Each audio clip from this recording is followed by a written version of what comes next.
चाहूँ, एक भाई मेरे पास आते थे, साउथ की बात है, कुछ समय पहले की बात है। एक दिन उन्होंने कहा, महाराज साहब आपके साथ चर्चा करके मुझे बहुत अच्छा लगता है। मैंने कहा ठीक है वो बात, लेकिन मुझे बड़ा दुख होता है कि अभी तक आपने शराब नहीं छोड़ी। सप्ताह में एक दिन आप कॉकटेल पार्टी करने जाते हो, मेरे लिए बहुत गलत बात है। वो बोले इसमें हो क्या गया, ये तो मॉडर्न युग की बात है हमारा साहब, इसमें कुछ गड़बड़ नहीं है, ये तो होता है, जब इस जमाने में रहना है तो ये करना ही पड़ेगा। सारे तो आपके समान दीक्षा लेकर के पाटे पर बैठने वाले नहीं हैं। और हमारी चर्चा शुरू हुई। घंटा भर चर्चा करने के बाद उनको मेरी बात समझ में आई और उन्होंने कहा ठीक है महाराज साहब, आप कहते हैं तो मैं शराब छोड़ देता हूँ, लेकिन एक बात है, मैंने कहाँ से महंगी शराबें इकट्ठी की हैं, सरकार की नजर बचा करके दुनिया भर की महंगी ऐसी शराबें हैं महाराज साहब, उसकी एक एक खाली बॉटल 1000 से 2000 रुपए में बिकती है। सोचिए शराब कितनी महंगी होगी और कितनी अच्छी होगी टेस्ट उसकी। उन्होंने कहा महाराज साहब उन बोतलों का क्या करूं? मैंने कहा कुछ नहीं, बाथरूम की नाली में डाल दो, उसको नाली में बहा दो। बड़ी अच्छी तरह से आपने कह दिया, इतनी मुश्किल से मैंने इकट्ठी की शराब और आप कहते हैं बहा दो। मैंने कहा जो आपको बहा रही थी उसको बहाने में आपको क्या जोर है, क्यों जोर लग रहा है? महाराज साहब मैंने बहुत कष्ट से इकट्ठी की। ऐसा करता हूं, मेरे बेटे का 16वां बर्थडे आ रहा है और बर्थडे पर उसको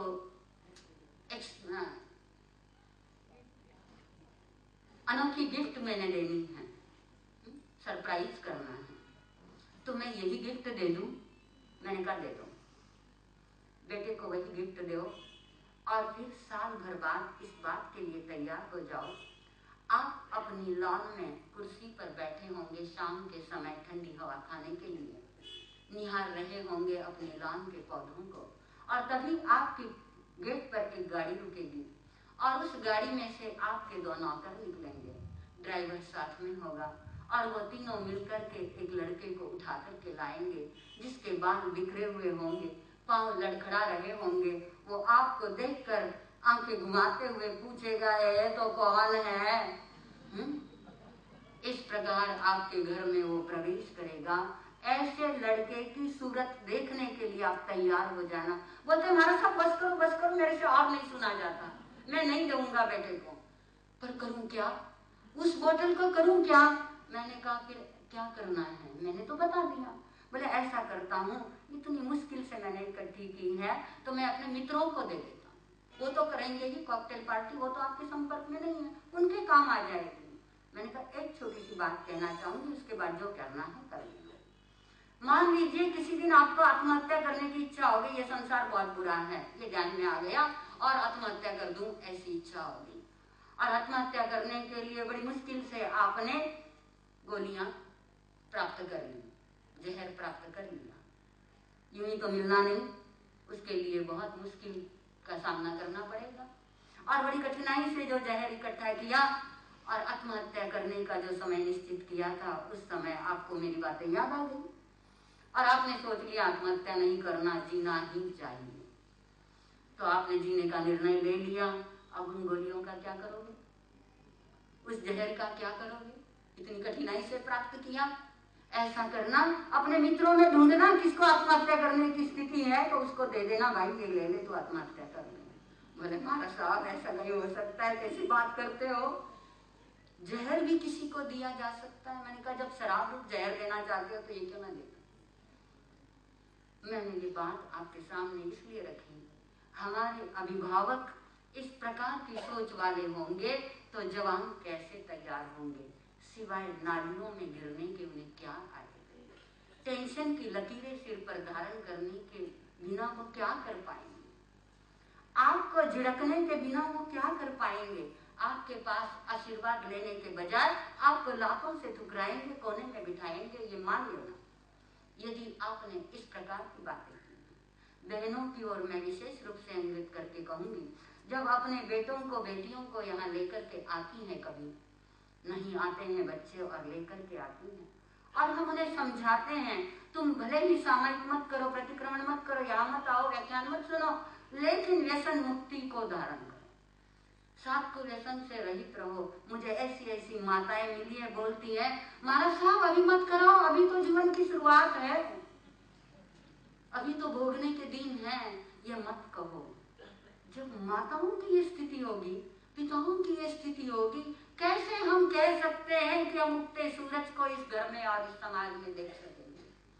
सोचिए, माता पिताओं को सोचने की जरूरत है।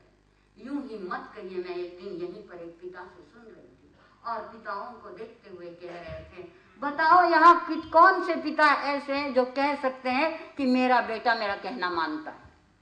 मुझे बहुत दुख हुआ इस बात को सुनकर कि आज के पिताओं को ये कहना पड़ रहा है कि कौन सा पिता ऐसा है कि जिसका जवान बेटा सुनता है। अपने बेटों को आप क्यों बहरे बना रहे हो, क्यों अंधे बना रहे हो? दहेज के लिए सपने रंगाकर क्यों अपंग बना रहे हो? डोनेशन भर करके तेरी पढ़ाई हो जाएगी इस बात के इंजेक्शन लगा करके क्यों उनका पैरालिसिस करा रहे हो? उनको मजबूत बनाओ, दिमाग से भी, दिल से भी, शरीर से भी, संस्कारों से भी।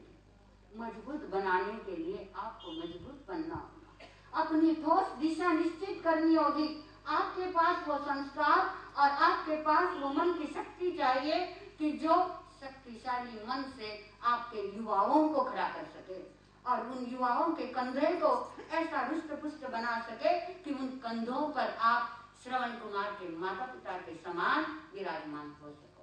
आपको अपने घर में श्रवण कुमार चाहिए तो आपको अपने आप को त्रिशला और सिद्धार्थ बनना होगा। आपको मोरा देवी और नाभी बनना होगा, उसके बिना ऋषभ नहीं मिला करते। बनिए, आप हवाल दिल मत बनिए, आप डिप्रेस मत होइए। माता पिता के कर्तव्य है, माता पिता के अधिकार है, दोनों का संतुलन बना करके हमारे युवकों को तैयार करिए, सही दिशा दीजिए। यहाँ से बाहर जाकर के प्रतिज्ञा करिए कि यहाँ की किसी नकारात्मक बात को बाहर नहीं दोहराएंगे, घर में नहीं कहोगे। आप यहाँ की पॉजिटिव बात को कहिए। कितनी कितनी पॉजिटिव बातें हैं जिसके लिए दुनिया तरसती है और आप आपके घर में नहीं कह पाते हैं। गीत खूब गाते हैं, अमुक साधु ने ऐसा कर लिया, अमुक साधु ने ऐसा कर लिया, अमुक समाज के नेताओं ने ऐसा कर लिया। अरे नेताओं के घर के बच्चे तो आते ही नहीं, मेरे घर के बच्चे क्या जाएंगे? और बच्चे के कान में गई बात और बच्चे सोचते हैं नेताओं के घर के बच्चे नहीं जाते तो हम क्यों जाए। ऐसे संस्कार अपने बच्चों को मत दीजिए, ऐसी बातें मत करिए, अन्यथा अपने पांव पर कुल्हाड़ी मारने वाले बन जाओगे। देखिए, अपनी जिंदगी में उगते सूरज के दर्शन घर घर में हो। जैसे द्वारका के 3.5 करोड़ युवकों पर नाज था कृष्ण को कि मेरे यहाँ ऐसे युवक हैं कि मैंने एक बार कहा और उन्होंने काम कर दिया। इस प्रकार आप अपने घर में बने। मत सोचिए हम बुढ़े बन गए, आप युवकों के आधार पर हमें रहना है। मत सोचिए, इस बुढ़ापे में जवान बनिए ताकि जवानों के बचपने को खत्म कर सके और ताकत दे सके। ओम शांति।